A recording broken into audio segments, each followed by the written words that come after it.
ومن يضلله فلا هادي له ونشهد أن لا إله إلا الله وحده لا شريك له ونشهد أن سيدنا وحبيبنا ونبينا ومولانا محمدا عبده ورسوله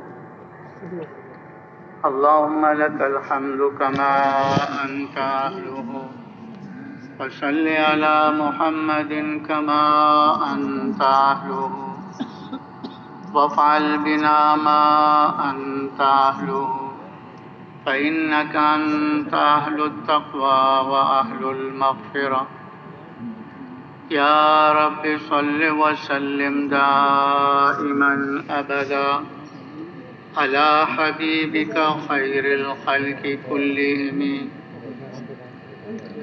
أما بعد فأعوذ بالله من الشيطان الرجيم بسم الله الرحمن الرحيم والعصر إن الإنسان لفي خسر إلا الذين آمنوا وعملوا الصالحات وتواصوا بالحق وتواصوا بالصبر وقال الله سبحانه وتعالى كنتم خير أمة أخرجت للناس تأمرون بالمعروف وتنهون عن المنكر وتؤمنون بالله وقال الله سبحانه وتعالى والذين جاهدوا فينا لنهدينهم سبلنا وإن الله لمع المحسنين وقال النبي صلى الله عليه وسلم من تمسك بسنتي عند فساد أمتي فله أجر شهيد وفي رواية فله أجر 100 شهيد وقال النبي صلى الله عليه وسلم بلغوا عني ولو آية وقال النبي صلى الله عليه وسلم لغدوة في سبيل الله أو روحة خير من الدنيا وما فيها أو كما قال عليه الصلاة والسلام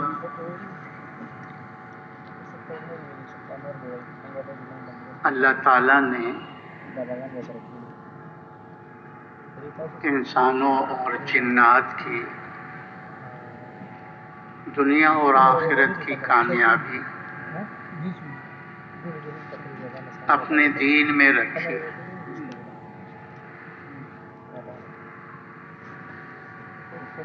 انسان اور جنات کی کامیابی اللہ تعالیٰ نے دنیا کے اس پھیلے ہوئے اسباب میں نہیں رکھی، نہ ملک میں، نہ مال میں، اور نہ یہ دنیا کے پھیلے ہوئے ساز و سامان میں، بلکہ اللہ تعالیٰ نے دنیا اور آخرت کی کامیابی اپنے پورے دین پر چلنے میں رکھی ہے۔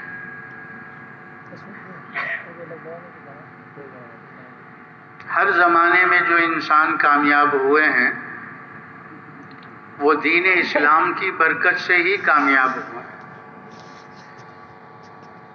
اور آئندہ زمانے میں بھی جو انسان کامیاب ہوں گے وہ بھی دین اسلام ہی کی برکت سے کامیاب ہوں۔ گزشتہ زمانے میں جو انسان بھی ناکام ہو کر گئے ہیں وہ دین اسلام کو چھوڑنے کی وجہ سے ناکام ہو کر گئے، اور یہی اللہ کی سنت جاریہ قیامت تک کہ آئندہ زمانے میں جو انسان جس حیثیت کا ہوگا اگر اللہ کے دین کو چھوڑ کر اپنی جی چاہی اور من چاہی پہ چلے گا تو جیسے اللہ رب العزت نے پہلوں کو ناکام کیا، ایسے ہی اللہ رب العزت ان بعد والوں کو بھی ناکام فرمائے۔ تو کامیابی کا جو راستہ ہے وہ اللہ کا دین ہے۔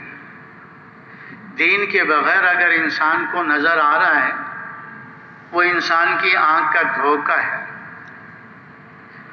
اور یہ دھوکہ موت پر کھل جائے گا۔ لیکن موت پر دھوکہ کھلے پھر انسان کے کسی کام کا نہیں، کیونکہ جس کی جو گھڑی آتی ہے اسی گھڑی میں اس کو دنیا سے آخرت کی طرف منتقل ہونا ہوتا ہے، وہ گھڑی آگے پیچھے نہیں ہوتی۔ جیسے پہلی قوموں پر موت پر دھوکہ کھلا، بہت روئے، بہت چلائے، لیکن ان کا رونا چلانا ان کے کام نہیں آیا۔ یہاں تک کہہ دیا یا اللہ اب ہم نے دیکھ لیا، اب ہمیں کچھ تھوڑی سی مہلت دے دے کہ کوئی نیک عمل کر لیں، یعنی دین کے مطابق زندگی گزار لیں تاکہ آخرت میں ہمارے کام آ جائے۔ تو اللہ کی طرف سے کیا جواب ہے؟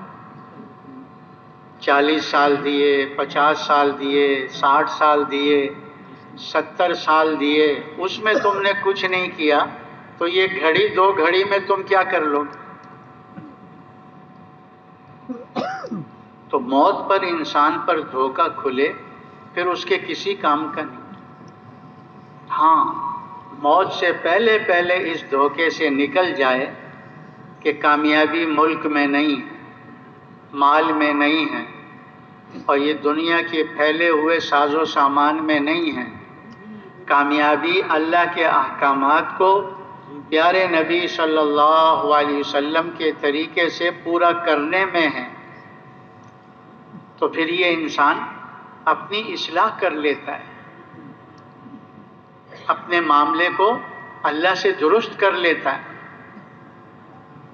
اپنی پچھلی زندگی پر توبہ کر کے، استغفار کر کے، ندامت سے اللہ سے معافی مانگ لیتا ہے، اپنے معاملے کو اللہ سے درست کر لیتا ہے، اور باقی زندگی میں اللہ کے احکامات کو پورا کرنے میں لگ جاتا ہے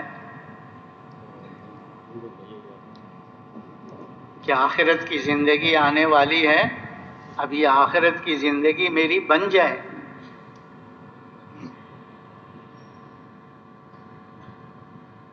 اللہ تعالیٰ نے یہ توبہ کا دروازہ کھلا رکھا ہے،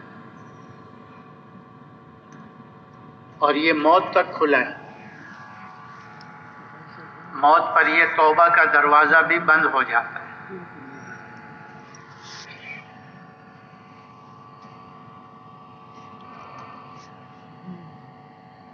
اللہ جانتے ہیں کہ یہ میرے بندے ہیں، یہ میری بندیاں ہیں، ان کے ساتھ نفس بھی لگا ہوا ہے، ان کے ساتھ شیطان بھی لگا ہوا ہے، اور یہ دونوں دشمن اس کو میرے راستے سے ہٹائیں گے، اس سے خطا ہو جائے گی، یہ گناہ کر بیٹھے گا، اس سے میری نافرمانی ہو جائے گی۔ تو اللہ نے توبہ کا دروازہ کھلا رکھا ہے کہ انسان سے کوئی گناہ ہو جائے، کوئی خطا ہو جائے، کوئی نافرمانی کر بیٹھے تو کیا کر لے بھائی؟ بولو کیا کر لے بھائی؟ توبہ کر لے۔ حدیث شریف کا مفہوم ہے کہ توبہ کرنے والا ایسا ہے جیسے اس نے گناہ کیے ہی نہیں۔ ایک حدیث شریف کا مفہوم ہے کہ اللہ تبارک و تعالی بندے کے اتنے گناہ ہوں کہ زمین سے لے کر آسمان تک یہ سارا خلا بھر جائے۔ یہ اتنے گناہ ہیں جتنے ریت کے ذرات ہیں، یہ اتنے گناہ کیے ہیں کہ جتنی سمندروں کی جھاگیں بن رہی ہیں، یعنی کوئی حد و حساب نہ ہو۔ لیکن سچے دل سے توبہ کر لے، توبۃ نصوحا، کہ اللہ معاف کر دے، آئندہ نہیں کروں گا، اللہ تبارک و تعالیٰ ان سارے گناہوں کو مٹا دیتے ہیں۔ حدیث شریف کا اگلا جملہ ہے کہ اللہ تبارک و تعالیٰ ان گناہوں کو نیکیوں سے بدل دیتا ہے، کہ جتنے پہلے گناہ ہوتے ہیں اتنے ہی اللہ نیکیاں لکھوا دیتا ہے۔ ایک حدیث شریف کا مفہوم ہے کہ جب بندہ توبہ کرتا ہے اس بندے پر اللہ کو بڑا پیار آتا ہے اور اللہ بہت خوش ہوتے ہیں، فرشتوں سے فرماتے ہیں آسمانوں میں چراغاں کرو۔ فرشتے عرض کرتے ہیں باری تعالیٰ یہ کس خوشی میں ہے؟ کیونکہ چراغاں لائٹنگ تو کسی خوشی کے موقع پر ہوتی ہے۔ تو اللہ پاک فرماتے ہیں میرے اور میرے فلاں بندے میں صلح ہو گئی ہے، اس نے مجھ سے معافی مانگ لی ہے، اب وہ میری نافرمانی نہیں کرے گا، اس خوشی میں تم آسمانوں میں چراغاں کرو۔ تو یہ جو توبہ کا دروازہ ہے یہ بھی موت تک کھلا ہے، موت پر یہ بھی بند ہو جائے گا، کیونکہ موت کے وقت یہ جو دنیا ہے نا کائنات، یہ آنکھوں سے اوجھل ہو جائے گی، اور جو آخرت غیب کے اندر ہے وہ آنکھوں کے سامنے آ جائے گا۔ تو اس وقت میں توبہ کرنا، اس وقت میں ایمان لانا، وہ ایمان اور وہ توبہ اللہ کے یہاں قبول نہیں ہے۔ دیکھ کر ایمان لانا، دیکھ کر توبہ کرنا، وہ تو اللہ تعالیٰ نے نبیوں کو خبر دے کر بھیجا، اس کو بن دیکھے ماننا اس کا نام ایمان ہے۔ آخرت کو بن دیکھے توبہ کرنا اس کا نام توبہ ہے۔ مشاہدے پر تو جانور چلتے ہیں، انسان کا اس میں کیا کمال ہے؟ اگر اللہ تبارک و تعالی آخرت کا ایک منظر کھول دینا تو دنیا میں کافر نام کا ایک آدمی نہیں ملے گا۔ صرف موت کا منظر تھوڑا سا کھول دیں، قبر کا منظر تھوڑا سا کھول دیں، ایک آدمی نافرمان نہیں ملے گا دنیا میں۔ لیکن دیکھ کر ایمان لانا، دیکھ کر توبہ کرنا، اس کا نام ایمان اور توبہ نہیں ہے۔ غیب پر ایمان لانا، غیب پر، عالم آخرت غیب میں ہوتے ہوئے توبہ کرنا، یہ جو جانور ہیں نا یہ مشاہدے پہ چلتے ہیں۔ بکری کو گھاس دکھاؤ تو وہ قریب آ جائے گی، اور اس کو اٹھا کے ڈنڈا دکھاؤ تو بھاگ جائے گی۔ کتے کو ہڈی دکھاؤ، بوٹی دکھاؤ تو قریب آ جائے گی، اور اس کو پتھر اور روڑا اٹھا کے دکھاؤ بھاگ جائے گا۔ انسان کو تو اللہ تبارک و تعالیٰ نے ساری مخلوقات میں اشرف بنایا ہے، اعلیٰ بنایا ہے، اس لیے کہ اللہ نے اس کو عقل دی ہے، سمجھ دی ہے، اس لیے یہ ممتاز ہے ساری مخلوقات میں سے۔ تو مشاہدے پر جانور چلتے ہیں، انسان مشاہدے پر چلے یہ اس میں کمال نہیں ہے۔ انسان تو کیا ہے، یہ اللہ کی جو ہے نبیوں کی خبر کو اللہ نے جو دے کر بھیجا تھا اس پر ایمان اور یقین رکھتے ہوئے، یہ انسان کا کمال، غیب پر یقین ہو، اللہ کو بن دیکھے مانے، قیامت کو بن دیکھے مانے، جنت اور دوزخ کو بن دیکھے مانے، عالم برزخ قبر کی زندگی کو بن دیکھے مانے۔ تو موت پر جو ہے یہ توبہ کا دروازہ بھی بند ہو جائے گا۔ ہاں، اللہ تعالیٰ نے فرعون کا واقعہ ذکر کیا قرآن پاک میں، جب اس کی فوجوں کے ساتھ اس کو بحر کلزم میں ڈبکیاں لگی نا، تو تو جب اس کا سر باہر آیا کہنے لگا آمنتو انہ لا الہ الا اللہ، آمنتو برب بنو اسرائیل، آمنتو برب موسیٰ و ہارون۔ اللہ نے فرمایا ابھی وقت آیا ہی، ابھی آمنتو کرتا ہے اسرائیل کو دیکھ کر۔ اتنا وقت تجھے سمجھاتے رہے، تیری سمجھ میں بات نہیں آئی، ابھی جب اسرائیل کو دیکھ لیا تو آمنتو کرتا ہے۔ تو موت کے وقت توبہ کا دروازہ بھی بند ہو جائے گا۔ موت سے پہلے آدمی اس غلط یقین سے نکل جائے کہ کامیابی ملک میں نہیں ہے، کامیابی مال میں نہیں ہے، کامیابی دنیا کے اس پھیلے ہوئے ساز و سامان میں نہیں ہے، کامیابی اللہ کے دین میں ہے، اللہ کے احکامات کو پیارے نبی کے طریقے سے پورا کرنے کے اندر دنیا اور آخرت میں کامیابی کا ہے۔ اللہ دنیا میں بھی کامیاب کریں گے، اللہ آخرت میں بھی کامیاب کریں گے۔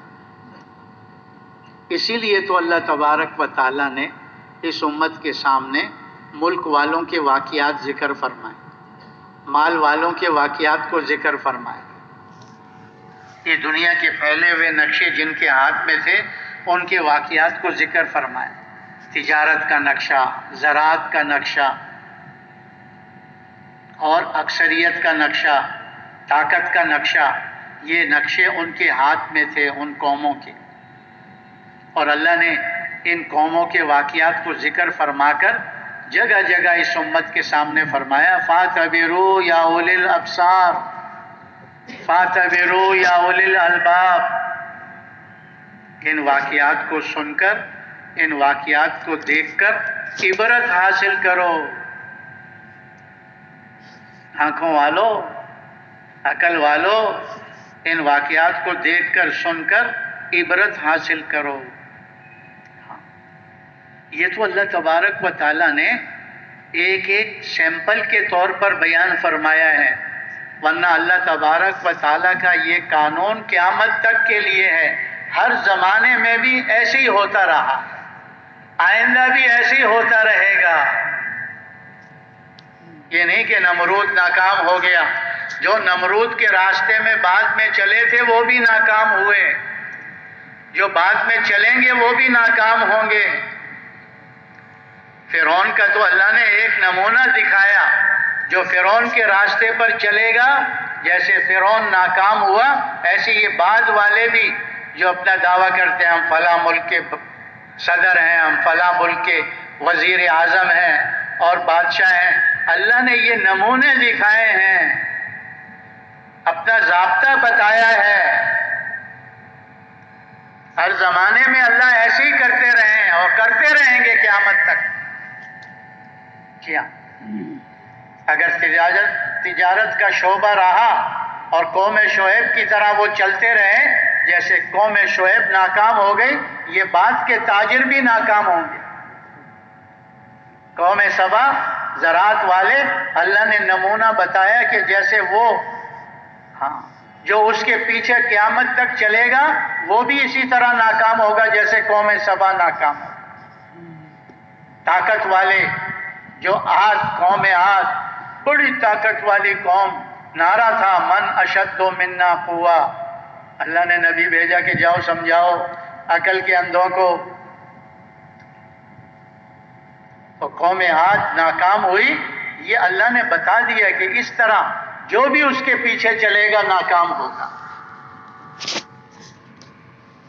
قوم سمود صنعت و حرفت میں بڑے اعلیٰ درجے پر پہنچے ہوئے، اللہ نے بتا دیا یہ سمود کی قوم ناکام ہوئی، جو اس ترتیب پر چلے گا قیامت تک آنے والا وہ بھی ناکام ہو کے جائے۔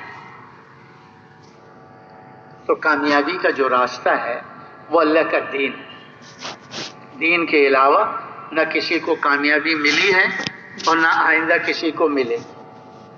جس کو بھی کامیابی ملی ہے وہ دین اسلام کی برکت سے ہی ملی، اور آئندہ جس کو بھی ملے گی وہ بھی دین اسلام ہی کی برکت سے ملے گی۔ اسی کو اللہ تبارک و تعالیٰ نے قرآن کریم میں فرمایا من عمل صالحا من ذکر او انثى وهو مؤمن فلنحيينه حیاتا طیبہ وَلَنَجْزِيَنَّهُمْ أَجْرَهُمْ بِأَحْسَنِ مَا كَانُوا يَعْمَلُونَ، کہ جو بھی نیک عمل کرے یعنی دین اسلام کے مطابق چلے، چاہے مرد ہے چاہے عورت ہے، بشرطے کہ ایمان والا ہو، کیونکہ ایمان کے بغیر کوئی عمل اللہ کے ہاں قابل قبول نہیں ہے۔ ایمان ہر عمل کے لیے شرط ہے۔ اللہ فرما رہے جو نیک عمل کرے، چاہے مرد ہے چاہے عورت ہے، بشرطے کہ وہ ایمان والا ہو، ہم اس کو دنیا میں طیب زندگی، پاکیزہ زندگی دیں گے، اور اس کے اعمال کا بدلہ ہم آخرت میں دیں گے، ان کو بہت اچھا بدلہ دیں گے۔ علماء کرام فرماتے ہیں کہ جو اعمال کا بدلہ ہے نا، وہ تو اللہ آخرت میں عطا فرماتے ہیں۔ دنیا میں تو جو کچھ یہ ملتا ہے نا، یہ آخرت کا عکس ہے۔ یہ سمجھانے کے لیے بتاتے ہیں، جیسے بچہ چیز لینے کے لیے جاتا ہے نا دکان پر، تو دکاندار کو پیسے دے کر وہ چیز لے لیتا ہے، تو دکاندار ایک مٹھی اس کو چنے کی بھی دے دیتا ہے، ایک دو ٹافی بھی دے دیتا ہے، جس کو جھونگا کہتے ہیں۔ تو یہ دنیا جھونگے میں ہے، اعمال کا بدلہ اللہ آخرت میں دیں گے۔ اس کی علماء کرام دو وجہیں بتاتے ہیں۔ پہلی وجہ یہ بتاتے ہیں کہ یہ دنیا اتنی چھوٹی سی ہے کہ یہ ایک مومن کے ایک سبحان اللہ کے اجر کو نہیں سما سکتی۔ جب مومن بندہ سبحان اللہ کہتا ہے تو اس کی جنت میں ایک درخت لگ جاتا ہے۔ وہ کتنا گھنا درخت ہے، 100 سال تک عربی نسل کا گھوڑا اس کے نیچے دوڑتا رہے، اس کا سایہ ختم نہیں ہوتا۔ اب بتاؤ، یہ دنیا اتنی چھوٹی سی ہے، وہ عربی نسل کا گھوڑا مشرق سے مغرب چند مہینوں میں پہنچ سکتا ہے، شمال سے جنوب چند مہینوں میں پہنچ سکتا ہے۔ یہ دنیا اتنی چھوٹی سی ہے۔ تو یہ دنیا جب ایک مومن کے سبحان اللہ کو نہیں سما سکتی، تو باقی اعمال، سنتوں کا اجر، واجبات کا اجر، فرائض کا اجر، یہ دنیا سنبھالے گی؟ ایک تسبیح کا اجر نہیں سما سکتی۔ پھر دوسری وجہ یہ جو اعمال کا بدلہ اللہ دیں گے تو بڑی جگہ دیں گے۔ وہ کون سی جگہ ہے؟ جنت۔ ایسے پتہ نہیں کتنے درخت ہوں گے وہاں پر، کتنے باغات ہوں گے وہاں پر، ہر جنتی کی جنت میں۔ تو جنت بڑی جگہ ہے، اس لیے اعمال کا بدلہ اللہ پاک وہاں عطا فرمائیں گے۔ دوسری وجہ یہ فرماتے ہیں کہ جو دنیا میں انسان آیا ہے، یہ ہمیشہ رہنے کے لیے نہیں آیا، بلکہ یہاں سے جانے کے لیے آیا۔ کیوں بھائی؟ انسان ہمیشہ رہنے کے لیے آیا؟ یہاں سے جانے کے لیے آیا۔ تو اللہ پاک اس کو اگر اعمال کا بدلہ دنیا میں دے دیں تو دنیا سے تو یہ قبر میں چلا جائے گا، اور وہ نعمت پیچھے رہ جائے گی، کیونکہ دنیا کی کوئی چیز انسان کے ساتھ قبر میں نہیں جاتی سوائے اس کے اعمال کے۔ جاتی ہے بھائی؟ جیسے ماں کے پیٹ سے آیا تھا، ایسے ہی قبر کے پیٹ میں پہنچے گا۔ تو یہ تو آگے چلا گیا، وہ نعمت پیچھے رہ گئی، جو اعمال کے بدلے میں نعمت ملی تھی وہ پیچھے رہ گئی۔ تو اللہ تبارک و تعالیٰ نے اعمال کا بدلہ ایسی جگہ دینا ہے جہاں انسان نے ہمیشہ رہنا ہے۔ کہاں رہنا ہے بھائی؟ جنت۔ تو اللہ تبارک و تعالیٰ ایمان اور اعمال صالحہ، دین اسلام کی برکت سے دنیا میں طیب زندگی دیتے ہیں، اور طیب زندگی، پاکیزہ زندگی، مفسرین فرماتے ہیں علماء اکرام کہ جو انسان دنیا میں چاہتا ہے، یہ ساری چاہتیں اللہ پاک نے اس طیب زندگی، پاکیزہ زندگی میں بیان کر دی۔ ہر انسان دنیا میں کیا چاہتا ہے؟ مجھے عزت مل جائے۔ ہر انسان کیا چاہتا ہے؟ مجھے سکون مل جائے، مجھے اطمینان مل جائے، مجھے راحت کی زندگی مل جائے، مجھے عافیت کی زندگی مل جائے۔ کیوں بھائی؟ انسان یہی چاہتا ہے نا۔ تو اللہ تبارک و تعالیٰ نے دین اسلام کی برکت سے یہ بتا دیا کہ پاکیزہ زندگی ہوگی، جس میں عزت بھی ہوگی، جس میں چین بھی ہوگا، جس میں سکون بھی ہوگا، جس میں راحت بھی ہوگی، جس میں عافیت بھی ہوگی۔ قرآن کی بعض آیتوں کی تفسیر ہے۔ ایک آیت میں اللہ پاک فرما رہے ہیں وَلِلَّهِ الْعِزَّةُ وَلِرَسُولِهِ وَلِلْمُؤْمِنِينَ، کہ اللہ کے لیے عزت ہے، اللہ کے رسول کے لیے ہے، اور کس کے لیے؟ ایمان والوں کے لیے ہے۔ اللہ نے عزت کے لیے یہ نہیں بتایا کہ بڑی کوٹھی میں رہتا ہو، بڑی گاڑی میں بیٹھتا ہو، بڑھیا لباس پہنتا ہو، بڑھیا کھانے کھاتا ہو۔ اللہ نے ان دنیا کی چیزوں میں سے کسی چیز کو نہیں بتایا، ایمان کو بتایا ہے۔ ایمان کو، ایمان ہوگا اللہ عزت سے نوازے گا، چاہے چٹائی پہ بیٹھا ہوا کیوں نہ ہو، کھدر کا موٹا چھوٹا کیوں نہ پہنا ہوا ہو، پیر میں جوتی پوری نہ ہو، لیکن اللہ پاک کیا کریں گے؟ کیا کریں گے؟ عزت سے نوازیں گے۔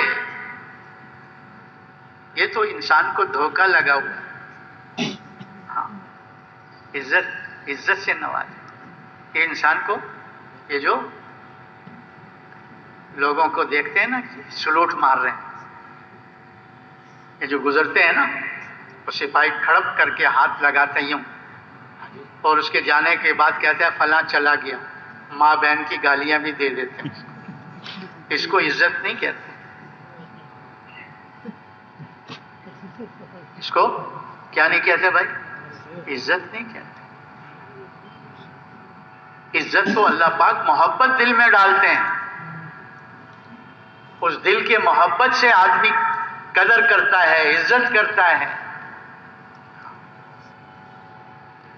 جب بندہ اللہ کے قریب ہوتا ہے نا، تو اللہ پاک جبرائیل علیہ کو بلا کے کہتے ہیں میں فلاں بندے سے محبت کرتا ہوں، تم بھی اس سے محبت کرو۔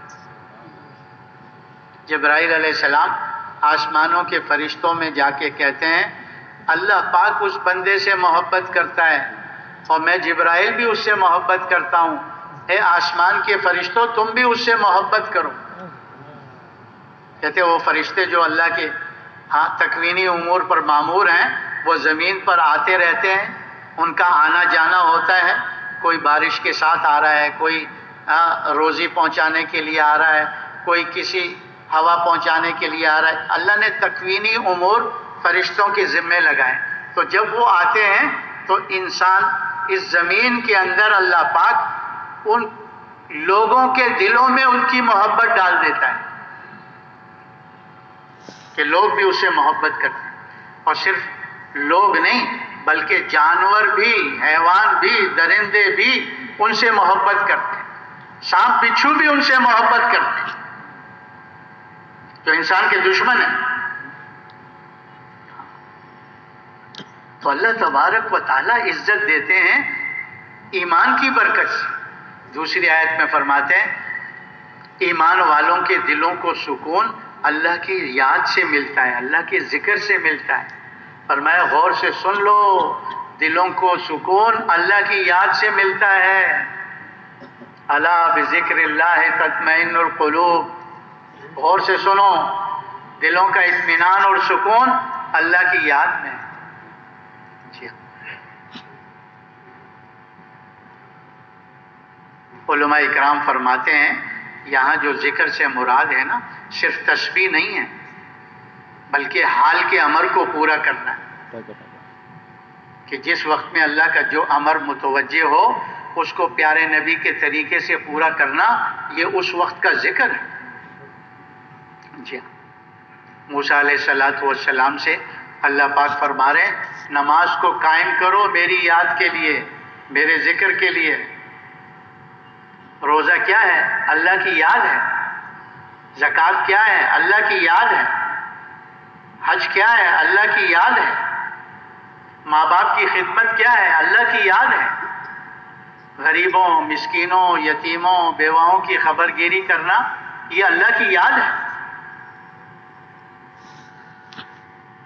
اپنے عزیزوں کے ساتھ صلہ رحمی کرنا، یہ اللہ کی یاد ہے۔ پڑوسیوں کے ساتھ اچھا سلوک کرنا، یہ اللہ کی یاد ہے۔ یہ جتنے بھی اللہ تعالیٰ نے احکامات دیے ہیں اپنے یاد کرنے کے لیے دیے ہیں۔ تو حال کے امر کو پورا کرنا، اسی لیے دوسری آیت میں اللہ فرما رہے ہیں من اعرض عن ذکری فإن له معیشۃ ضنکا، کہ جو ہمارے ذکر سے اعراض کرتا ہے ہم اس کی دنیا کی زندگی کو تنگ کر دیتے، اور قیامت کے دن اس کو اندھا اٹھائیں گے۔ وہ کہے گا یا اللہ میں تو دنیا میں آنکھوں والا تھا، آج مجھے اندھوں میں کیوں کھڑا کر دیا؟ اللہ پاک فرمائیں گے میری آیتیں آئیں، احکامات آئے اور تم آنکھیں بند کر کے گزر گئے، دیکھا بھی نہیں کہ اللہ کا کیا حکم ہے۔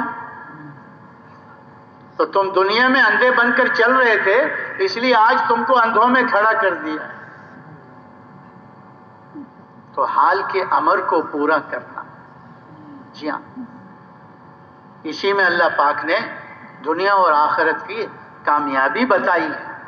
جی ہاں، اور یہ دنیا، اس کی خوشیاں بھی عارضی ہیں، اس کے غم بھی عارضی ہیں، اس کی پریشانیاں بھی عارضی ہیں، اس کے راحت بھی عارضی ہیں۔ موت پر یہ سب ختم ہو جائے گا، لیکن موت سے ایمان اور اعمال صالحہ پر جو اللہ پاک دروازہ کھولیں گے نا کامیابی کا، وہ کھلتا چلا جائے گا۔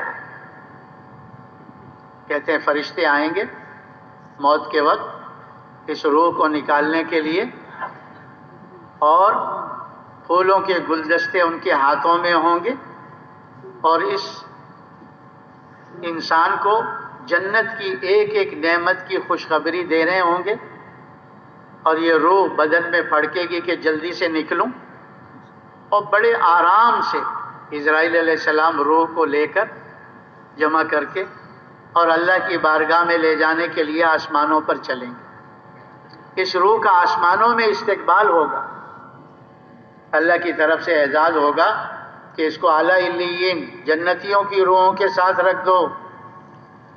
یہاں رشتہ دار غسل دینے میں، کفن پہنانے میں، اور پھر لے کر اس کو فرشتے پہلے ہی غسل دے دیتے ہیں اور جنت کا کفن پہنا دیتے ہیں، اور جب اس کو لے کے چلتے ہیں اور قبر میں اتارتے ہیں تو قبر کہتی ہے تیرا آنا مبارک ہو، جتنے میرے پہ چلتے تھے ان سب پہ تو مجھے پسند تھا، آج میرے پیٹ میں آیا ہے تو میرے بہترین سلوک کو دیکھ لے گا۔ منتہائے نظر تک قبر کھول دی جائے گی، جنت کی کھڑکی کھول دی جائے گی، جنت کا بسترا بچھا دیا جائے گا، اور جب اللہ قبر سے اٹھائیں گے چہرہ 14ویں چاند سے زیادہ چمکدار ہوگا۔ اللہ پاک قیامت کے دن عرش کے نیچے جگہ عطا فرمائے، اللہ کے عرش کے سوا کوئی سایہ نہیں ہوگا، سورج سر کے اوپر ہوگا، اور اللہ پاک نور کے ممبروں پر ان کو بٹھائیں گے، مشک اور عنبر کے ٹیلوں پر سیر کروائیں گے، کیونکہ اللہ تبارک و تعالی اپنے بندوں پر دو فکریں جمع نہیں کرتا، جو دنیا میں فکر مند ہوتا ہے وہ آخرت میں بے فکر ہوگا، اور جو دنیا میں بے فکری سے چل رہا ہے وہ آخرت میں بڑا فکر مند ہوگا۔ اللہ اپنے بندے پر دو فکریں جمع نہیں کرے گا، اور پھر حساب کتاب ہوگا، عمل نامہ دائیں ہاتھ میں دے کر اللہ پاک فرشتے سے کہیں گے لے جاؤ میرے اس نیک بندے کو میرے مہمان خانے جنت میں پہنچا دو۔ کہتے فرشتے لے کر چلیں گے، پل صراط کی گھاٹی پار ہو جائے گی جیسے پلک جھپکتی ہے، جیسے بجلی کڑکتی ہے، 1500 سال کا راستہ پلک جھپکتے بھی گزر جائے گا، اور فرشتے اس کو جنت کے دروازے پہ لے جا کر کھڑا کریں گے کہ یہ تیری جنت ہے، یہ اللہ کا مہمان خانہ ہے جو تیرے لیے ہے، جاؤ جنت میں داخل ہو جاؤ۔ اور جب جنت میں جائے گا، اللہ اکبر، حضور صلی اللہ علیہ وسلم کی حدیث کا مفہوم ہے کہ جنت کی نعمتوں کا دنیا میں آدمی تصور بھی نہیں کر سکتا کہ جنت میں کیسی نعمتیں، مالا عین رات، کسی آنکھ نے وہ نعمتیں دیکھی نہیں ہیں، ولا اذن سمعت، کسی کان نے وہ سنے نہیں ہیں، ولا خطر علی قلب بشر، کسی کے دل پر خیال بھی نہیں گزرا کہ جنت میں کیسی نعمتیں ہیں، کھانے کی نعمتیں، پینے کی نعمتیں، پہننے کی نعمتیں، مکانات کی نعمتیں، سواریوں کی نعمتیں، خوبصورت عورتوں کی نعمتیں، حور۔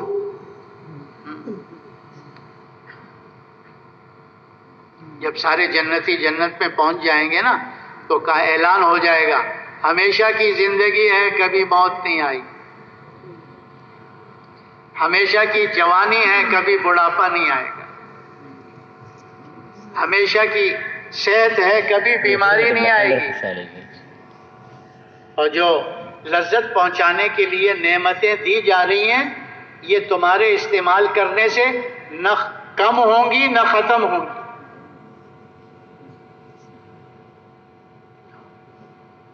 ایسی نعمت ہے، اور یہ دنیا کے غم بھی عارضی ہیں، لیکن موت سے جو تنگی شروع ہوگی، غم شروع ہوں گے، وہ ختم نہیں ہوں گے۔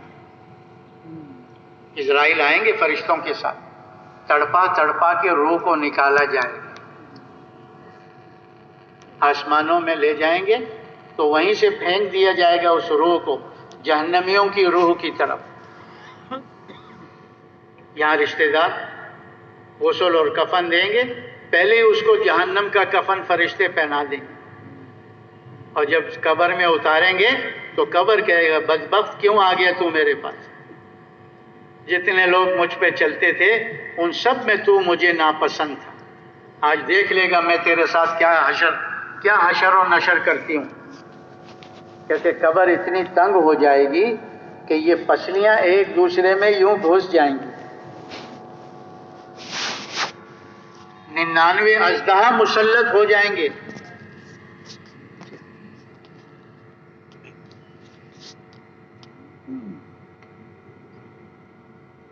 جہنم کی کھڑکی کھول دی جائے گی، جہنم کی آگ کا بسترا اس کے نیچے ہوگا،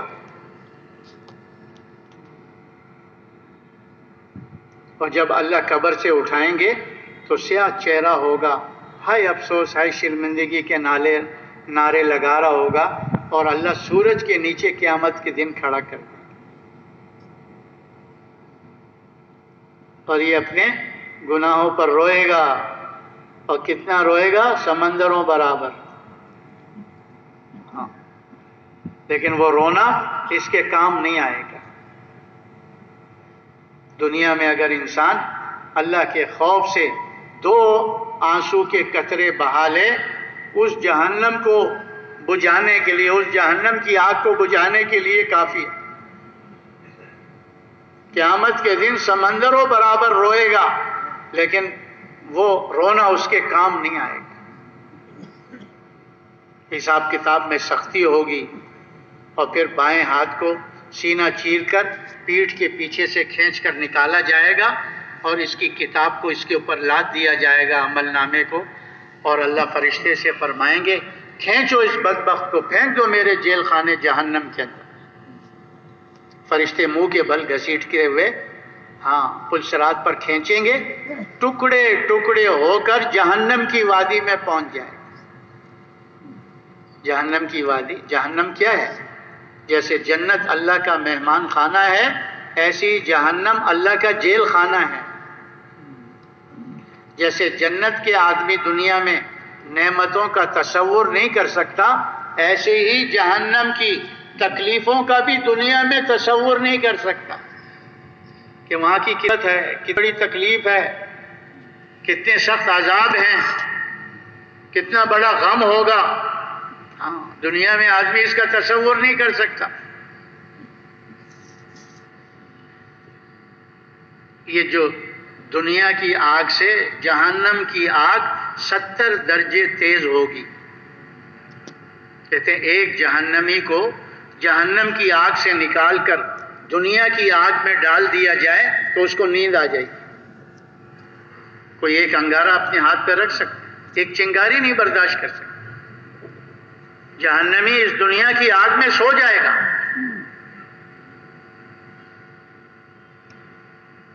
وہاں کی بھوک، وہاں کا کہتے ساری مخلوقات کی بھوک اور پیاس کو جمع کرو، ایک جہنمی کی بھوک اور پیاس کا مقابلہ نہیں کر سکتے.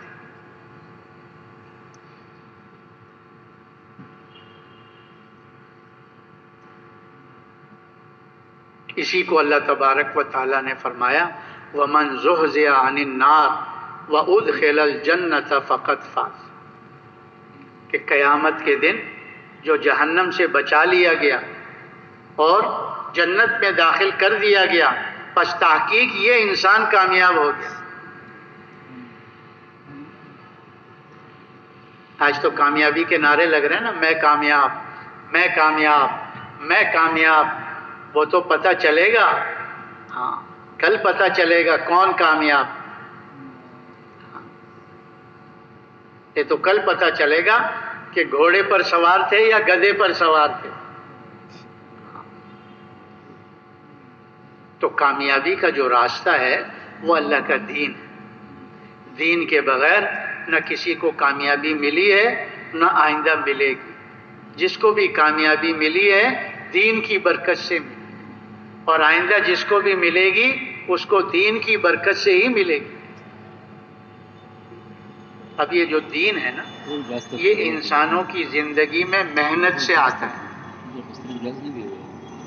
قرآن کریم میں اللہ پاک کا ارشاد ہے وَالَّذِينَ جَاهَدُوا فِينَا لَنَهْدِيَنَّهُمْ سُبُلَنَا وَإِنَّ اللَّهَ لَمَعَ الْمُحْسِنِينَ. اللہ پاک فرما رہے ہیں جو ہمارے دین کے لیے جد و جہد کرتے ہیں، کوشش و محنت کرتے ہیں، ہم ان کو ہدایت کے راستوں پہ چلا دیتے ہیں.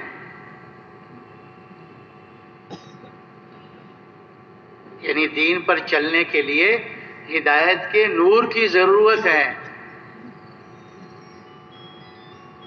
ہدایت کے نور کے بغیر انسان دین پہ چل نہیں سکتا، کیونکہ جس دل میں اللہ ہدایت کا نور ڈالتے ہیں اس سینے کو اسلام پر چلنے کے لیے کھول دیتے ہیں. وَيَشْرَحْ صَدْرَهُ لِلْإِسْلَامِ، جسے اللہ ہدایت کا نور دیتے ہیں اس کو شرح صدر بھی نصیب فرما دیتے ہیں. دین پہ چلنا ان کے لیے آسان کر دیتے ہیں، جیسے سیدھے راستے پہ چلنا آسان. اور جب یہ ہدایت کا نور نہ ہو تو پھر دین پہ چلنا آدمی بہت مشکل سمجھتا ہے. کتنا مشکل سمجھتا ہے؟ جیسے آسمان پہ چڑھنا مشکل سمجھتا ہے. کیسے بھلا آسمان پر بھی کوئی چڑھ سکتا ہے؟ کیونکہ اللہ تبارک و تعالیٰ کفر و شرک کی وجہ سے، فسق و فجور کی وجہ سے اس سینے کو تنگ کر دیتے ہیں. پھر دین پہ چلنا اس کو بہت مشکل معلوم ہوتا ہے، اتنا جیسے آسمان پہ چڑھنا. تو یہ جو ہدایت کا نور ہے نا، یہ انسان کی سب سے بڑی ضرورت ہے دنیا میں، اور سب سے پہلی ضرورت ہے. دیکھو ضرورتیں اللہ نے انسان کے ساتھ بہت سی لگائی. کھانے کی ضرورت، پینے کی ضرورت، پہننے کی ضرورت، مکان کی ضرورت، سواری کی ضرورت، شادی کی ضرورت. یہ موٹی موٹی بڑی بڑی ضرورتیں ہیں، اور بھی ضروریات ہیں انسان کی. لیکن ان سب سے زیادہ جو ضروری ہے نا وہ ہدایت کا نور حاصل کرنا ہے.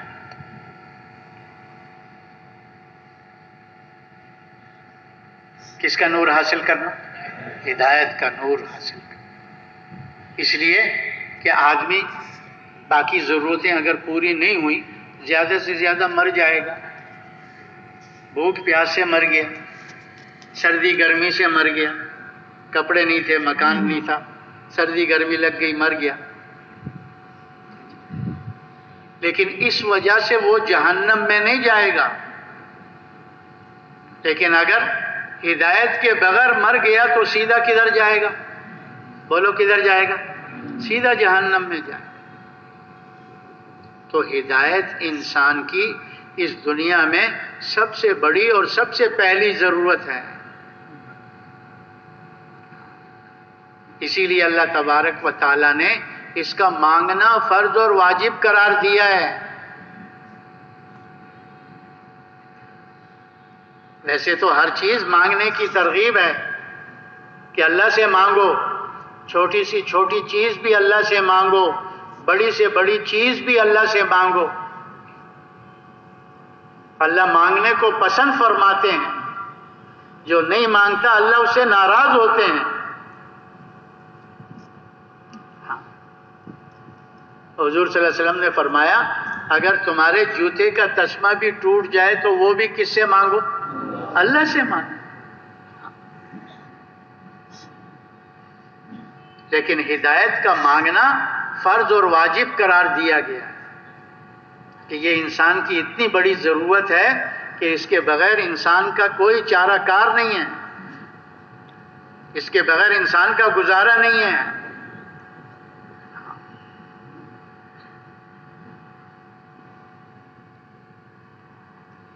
ہم سورہ فاتحہ پڑھتے ہیں نا نماز کی ہر رکعت میں، کیا مانگتے ہیں اللہ سے؟ کیا مانگتے ہیں؟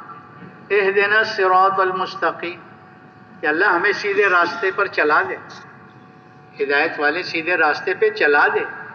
اور وہ راستہ کس کا؟ انعمت علیہم، جن پر تو نے انعام کیا۔ اللہ کا انعام کن پر تھا؟ نبیین، صدیقین، شہداء، صالحین۔ ان کے راستے کی ہدایت مانگ رہے ہیں، ان کے راستے پہ ہمیں چلا دے۔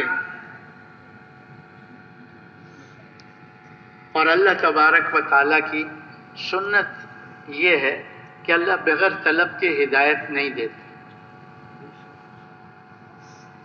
اللہ کی سنت کیا ہے؟ وَيَهْدِي إِلَيْهِ مَن يُنِيبُ وَيَهْدِي إِلَيْهِ مَنْ أَنَابَ۔ اللہ اس دل میں ہدایت کا نور ڈالتے ہیں جو اللہ کی طرف پھرتا ہے، اللہ کو دیکھتا ہے۔ جو دل اللہ کے غیر کی طرف پھرا ہوا ہے، مخلوق کی طرف پھرا ہوا ہے، مخلوق کے اثر سے چل رہا ہے، اللہ پاک اس دل کی طرف توجہ بھی نہیں فرماتے۔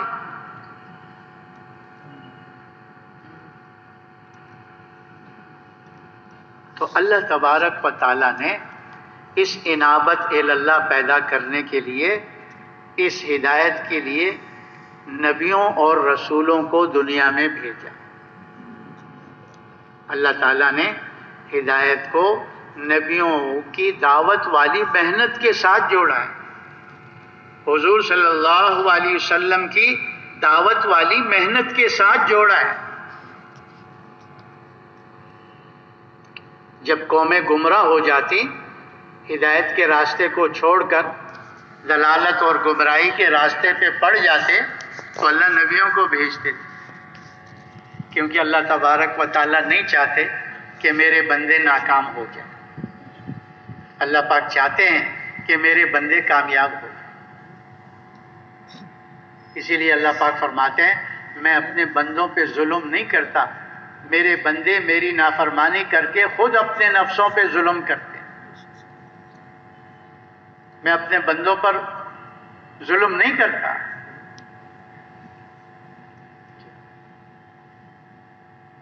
تو نبی آ کر دعوت کی محنت فرماتے تھے، اس دعوت میں 3 نفی اس بات کرتے تھے تاکہ انسان کے دل کا رخ اللہ کی طرف پھرے اور اللہ اس دل میں ہدایت کا نور ڈال دے۔ تو نبی پہلا نفی اس بات یہ کرتے تھے، مخلوق کی نفی کرتے تھے اور خالق کی ذات و صفات کا اس بات کرتے تھے کہ مخلوق مخلوق ہے، مخلوق سے کچھ نہیں ہوتا، سب کچھ کرنے والے کون ہیں؟ ایک اکیلے اللہ ہیں۔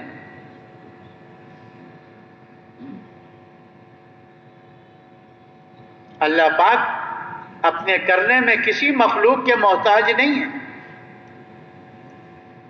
مخلوق اللہ کے ارادے کے بغیر کچھ نہیں کر سکتی، لیکن اللہ اپنے کرنے میں کسی مخلوق کے محتاج نہیں ہے. تو یہ جو دل ہے نا، یہ تو مخلوق کو دیکھ کے چلتا ہے تو پھر گمراہی کے راستے پہ چلتا ہے.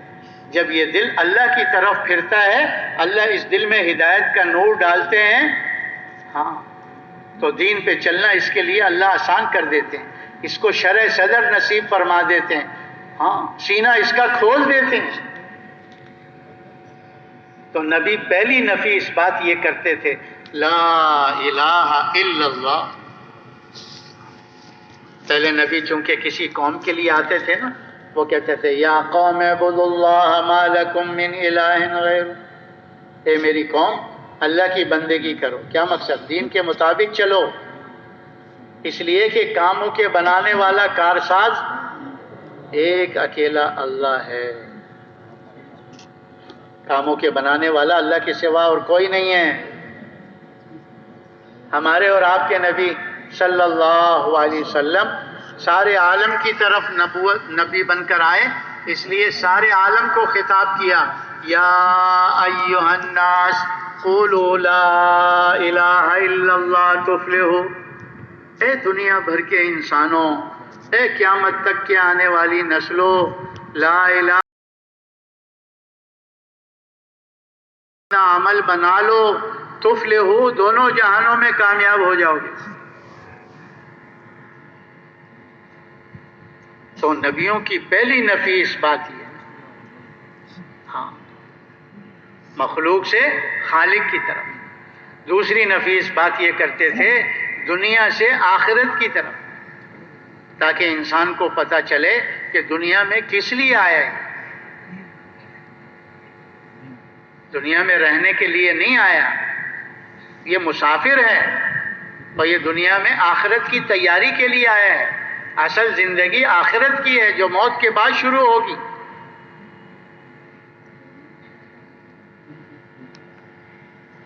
یہ دنیا کے دھوکے میں انسان نہ رہے، یہ رنگ رنگیلیاں اس کو دھوکے میں نہ ڈالیں کہ آخرت کو ہی بھول جائے.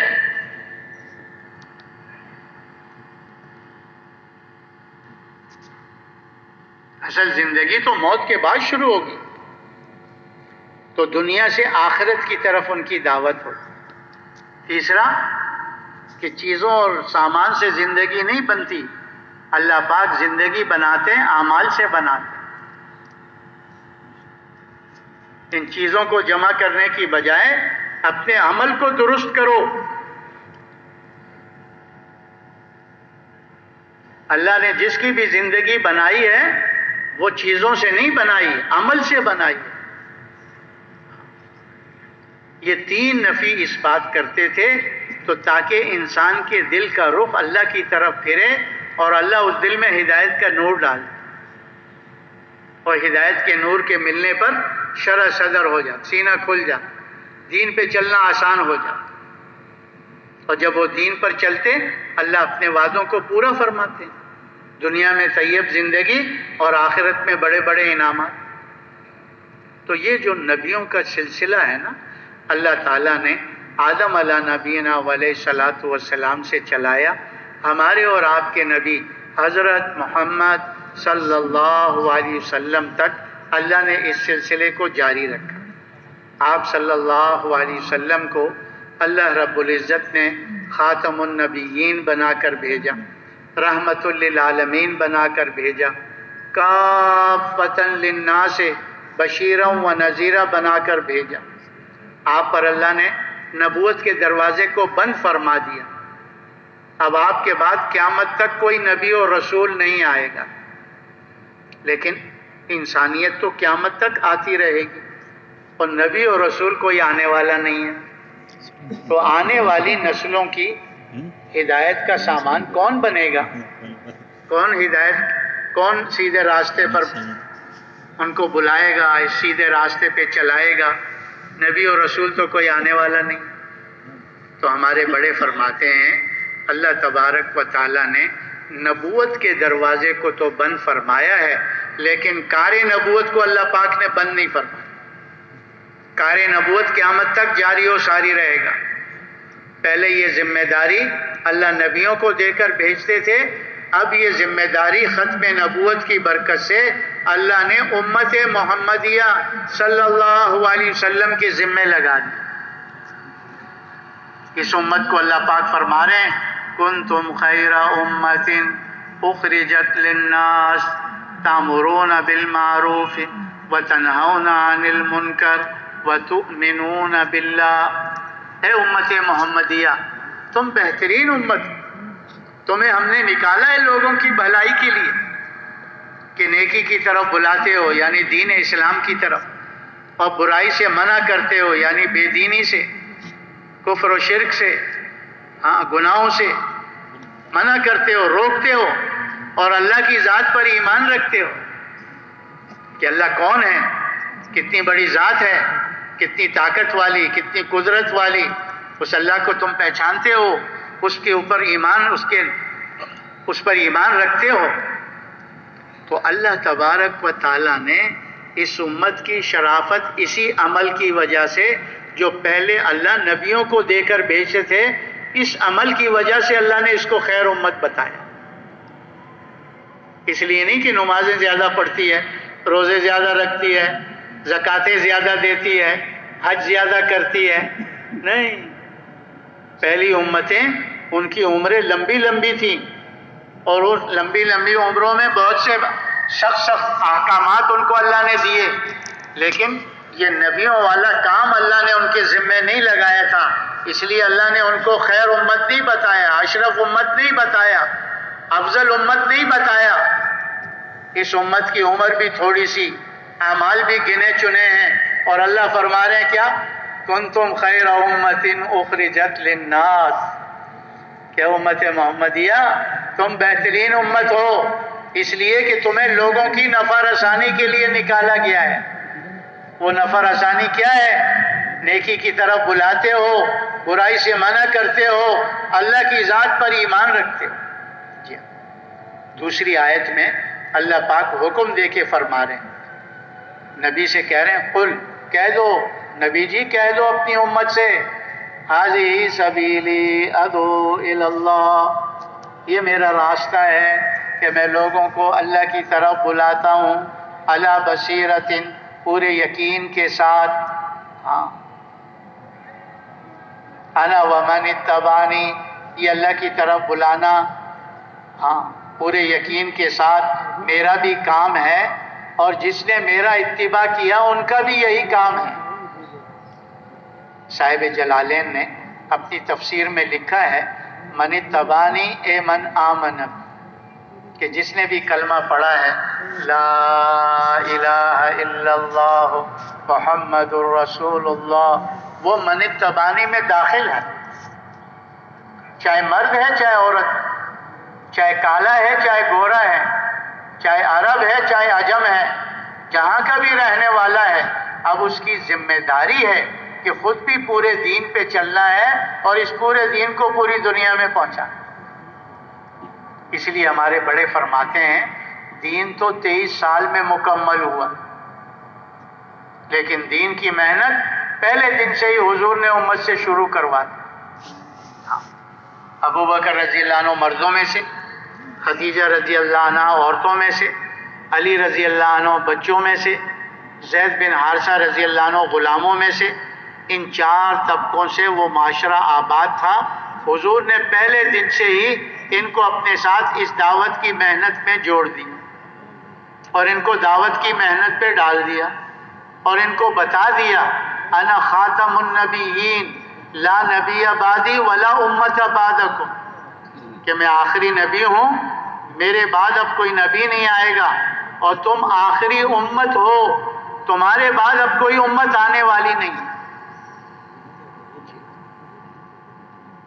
تو ہمارے بڑے فرماتے ہیں حضور صلی اللہ علیہ وسلم نے امت کو پہلے دین کی محنت پر کھڑا کیا. 23 سال میں جیسے جیسے دین آتا گیا وہ خود بھی عمل کرتے رہے اور دوسروں تک پہنچاتے رہے،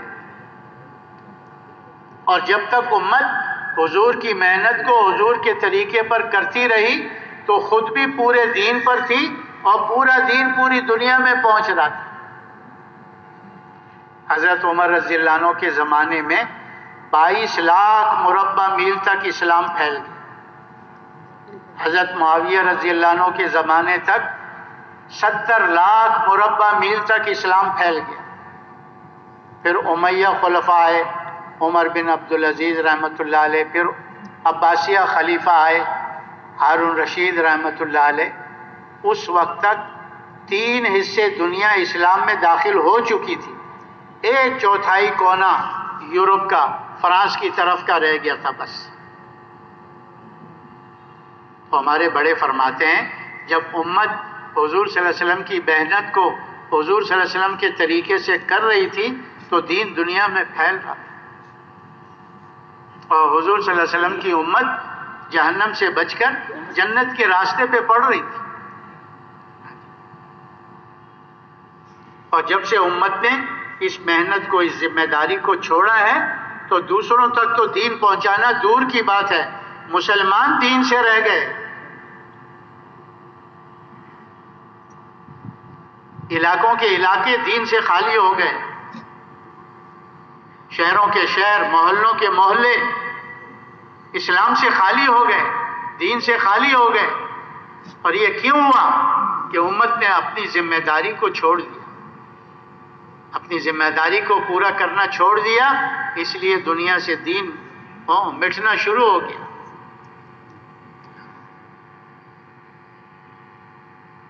تو یہ جو ہماری دعوت و تبلیغ کے نام سے پوری دنیا میں محنت ہو رہی ہے، اس کا مقصد کیا ہے کہ ہم امت مسلمہ دین کے اعتبار سے اس سطح پر آ جائے جس سطح پر حضور نے چھوڑا تھا، اور دین کی محنت کے اعتبار سے اس سطح پر آ جائے جس سطح پر حضور نے دین کی محنت پر امت کو چھوڑا تھا۔ دین کے اعتبار سے امت کو کس سطح پر چھوڑا تھا کہ 100% ہر مسلمان اللہ کے سارے حکموں کو پورا کرنے والا تھا، پورے دین پر چلنے والا تھا، اللہ کے کسی حکم کو چھوڑ کر زندگی نہیں گزار رہا تھا۔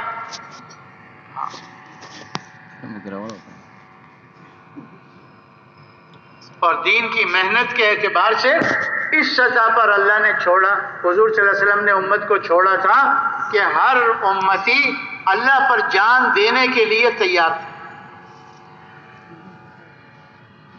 4 مہینے چلے کی بات نہیں تھی، اللہ پر جان دینے کے لیے تیار کیا تھا کہ ہر مسلمان کا یہ جذبہ تھا کہ میرا سب کچھ لگ جائے، اللہ کا دین ساری دنیا میں زندہ ہو۔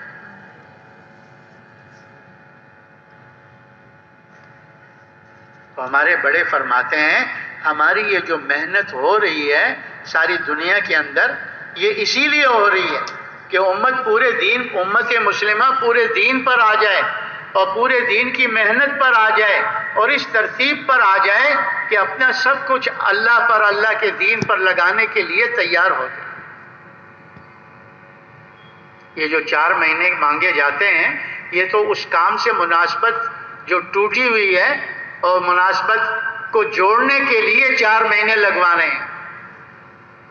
یہ کام صرف 4 مہینے کا نہیں ہے، یہ کام تو ہر مسلمان کی زندگی کا مقصد ہے۔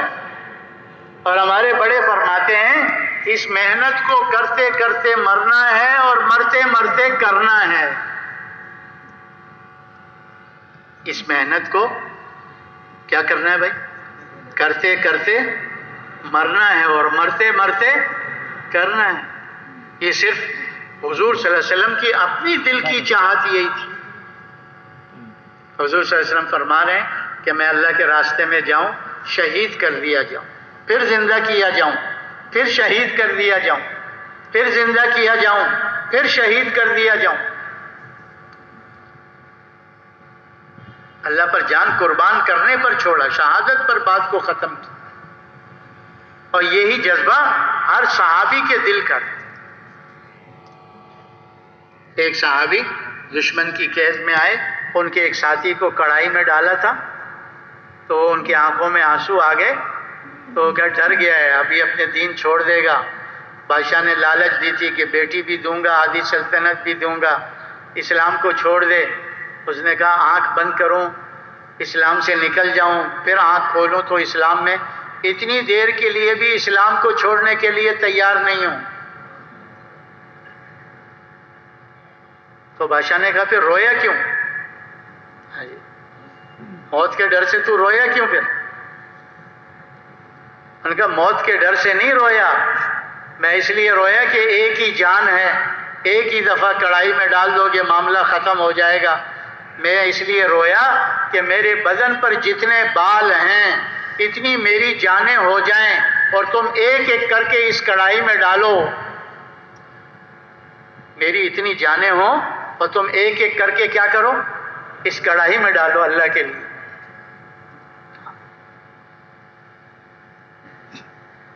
تو 4 مہینے تو اس کام کو جو مناسبت ٹوٹی ہے وہ جوڑنے کے لیے ہے، جس کام کو ہم بھول گئے اس کو یاد کرنے کے لیے ہے، کیونکہ نکلے بغیر آدمی اس کام کو سمجھ نہیں سکتا اور نکلے بغیر اس کام کو سیکھ نہیں سکتا۔ ہر کام کو سمجھنے کے لیے اس کے لیے ماحول کی ضرورت ہوتی ہے، ہر کام کو سیکھنے کے لیے اس کے ماحول میں آنا پڑتا ہے۔ اور ہم عالمی نبی کے عالمی امتی ہیں، سارا عالم ہماری محنت کا میدان ہے،